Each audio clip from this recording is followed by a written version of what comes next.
Salve, salve meus amigos, sejam muito bem-vindos ao canal Investindo Sem Embromação. Eu me chamo Thiago e é muito bom estar aqui com vocês. Já peço que se inscrevam no canal, repasse esse vídeo ao maior número possível de pessoas e ative o sininho de notificação para que o YouTube reconheça a importância deste canal como fonte de informação. Começamos com a frase do Ayrton Ash: comece onde você está, use o que você tem, faça o que você pode. Pense nisso. Então, meus amigos, como eu sempre falo, a vida não tem replay. Aproveite cada minuto porque o tempo não volta. O que volta é a vontade de voltar no tempo. Dito isto, vamos ao que interessa sem embromação. Na aula de hoje, meus amigos, eu irei falar sobre medida de rentabilidade, que é uma métrica muito importante para identificarmos a rentabilidade nos fundos imobiliários. O mercado financeiro apresenta diversas formas de investimentos com grandes possibilidades de rendimento. Tais investimentos podem ser mensurados de acordo com alguns indicadores como o FFO. É através do FFO, por exemplo, que vários investidores analisam o fluxo de caixa de uma empresa ou de um fundo de investimento imobiliário para então decidir se faz sentido investir nos mesmos ou não. Mas, Thiago, o que é FFO? FFO, meus amigos, é a sigla para Funds from Operation. Em português, é algo como fluxo de caixa proveniente das operações. Esse indicador é bastante utilizado na administração de um fundo de investimento imobiliário, como forma, por exemplo, de monitorar a renda dos aluguéis. O FFO é uma medida não pertencente à área de contabilidade. Entretanto, seu cálculo mostra de forma mais precisa a situação relativa à renda de um investimento imobiliário. Para se calcular o FFO, soma-se o lucro líquido ajustado, a amortização e a depreciação. Com isso, pode-se dizer que o FFO está relacionado diretamente ao fluxo de caixa. A fórmula do FFO é essa que está aqui no vídeo. FFO é igual a lucro líquido mais depreciação mais amortização menos ganhos na venda de imóveis. Portanto, o resultado da fórmula do FFO é importante para determinar a rentabilidade de imóveis. Trata-se de uma métrica simples e indica o valor disponível no caixa de uma organização para se autofinanciar. Essa métrica é muito importante e deve ser utilizado para analisar um fundo imobiliário. Os fundos de investimentos imobiliários, os FIIs, são geridos por uma entidade administradora mediante aprovação do regulamento desta. Para que um FII se torne ativo, deve ser registrado na Comissão de Valores Imobiliários, a CVM. Eles são previstos na Lei 8.668 de 1993, que também rege a CVM no que se refere à administração e à operação dos FIIs. As instruções 205 e 206 foram alteradas em 1994, no sentido de determinar a forma de funcionamento dos fundos de investimentos imobiliários, bem como as normas de contabilidade dos demonstrativos financeiros desses fundos. Esse tipo de fundo corresponde a condomínios fechados, compostos de cotas que investidores podem adquirir. Tendo uma cota de um FII, o investidor passa a ser sócio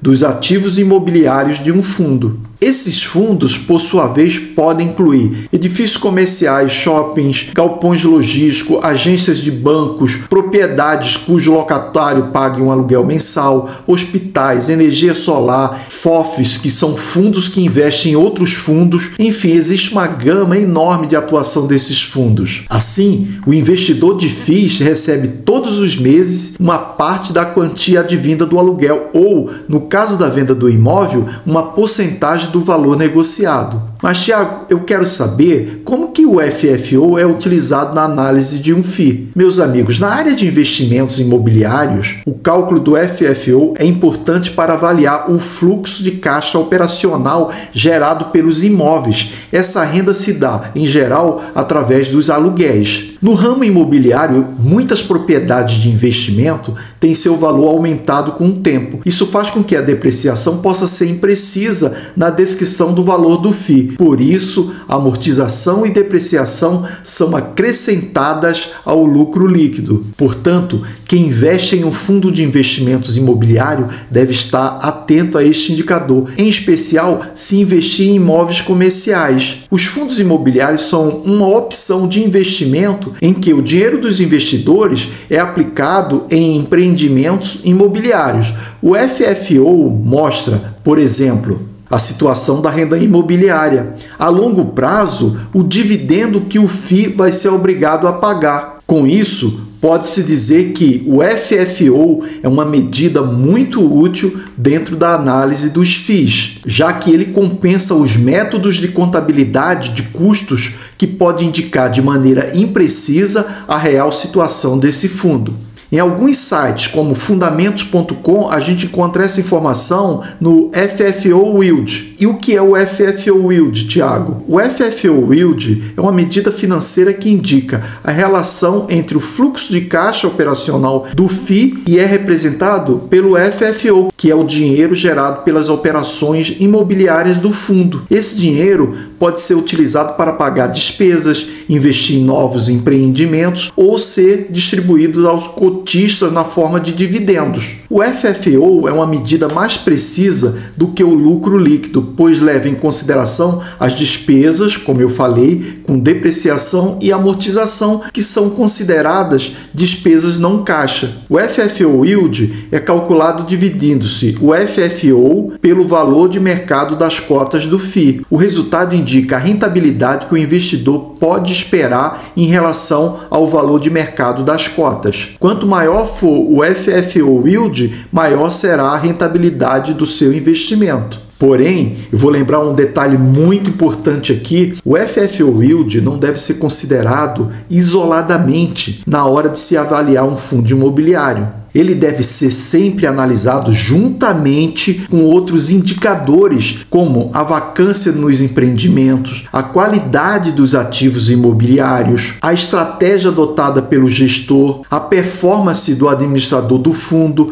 os segmentos dos fundos, a liquidez média diárias, as taxas cobradas e até mesmo as perspectivas do mercado imobiliário. A vacância dos empreendimentos, por exemplo, é um indicador que mostra a proporção de imóveis vazios em relação ao total de imóveis do fundo. Uma vacância alta pode indicar que o fundo está tendo dificuldades em encontrar inquilinos para seus imóveis ou que a localização dos empreendimentos não é atrativa para os locatários. A qualidade dos ativos imobiliários do fundo também é um fator extremamente importante a ser considerado. Ativos de alta qualidade e bem localizados tendem a ter uma maior demanda e, consequentemente, gerar mais rendas aos seus cotistas. Não menos importante é a experiência dos gestores com boa reputação, porque eles tendem a gerir melhor os recursos do fundo e tomar decisões acertadas em relação aos empreendimentos imobiliários. A performance do administrador do fundo, ou seja, qual o histórico de retorno desse administrador em relação aos fundos que ele administra. Esse administrador possui um histórico de bons retornos, de eficiência nos recursos que ele administra. Então, a performance desse administrador é muito importante. Os segmentos dos fundos. Alguns segmentos performam melhores do que outros, possuem menos risco. Por exemplo, você tem um segmento hospitalar. Se existir uma inadimplência nesse segmento, é muito difícil da justiça determinar a expulsão dos pacientes desse hospital. Vai colocar os pacientes na rua? Então, isso cria um imbróglio ali jurídico. Portanto, nesse tipo de segmento tem um risco maior. Vocês imaginam que já existe uma dificuldade natural de se tirar um inquilino inadimplente. Imaginemos um prédio que abriga inquilinos pacientes, médicos. Vai ser muito mais difícil,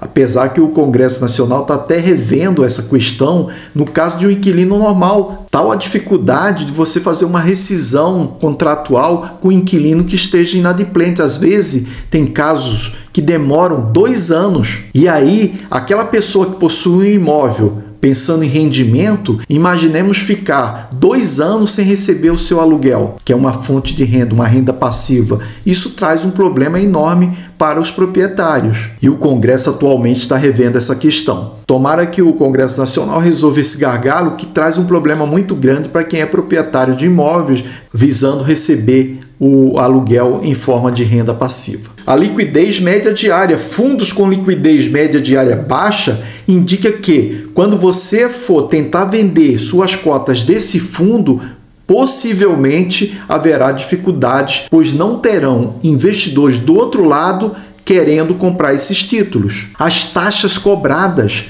taxas abusivas, corroem a remuneração dos fundos, trazem menos retornos aos cotistas. Por fim, as perspectivas do mercado imobiliário devem ser levadas em conta na hora de avaliar um fundo imobiliário. Se o mercado imobiliário estiver em crescimento e com boas perspectivas, é mais provável que os empreendimentos do fundo gerem mais renda e valorização para os investidores. Por hoje é só, meus amigos. Estamos finalizando mais uma aula. Agradeço imensamente por sua participação, por sua companhia, por sua confiança neste canal, sempre trazendo conhecimento e alertando para as variáveis envolvidas neste universo dos investimentos. Afinal, conhecimento é tudo. Até o próximo vídeo. Nos veremos com a graça de Deus na próxima semana. Um beijo no coração. Que essa conexão seja uma luz de conhecimento. Muito obrigado. Fui!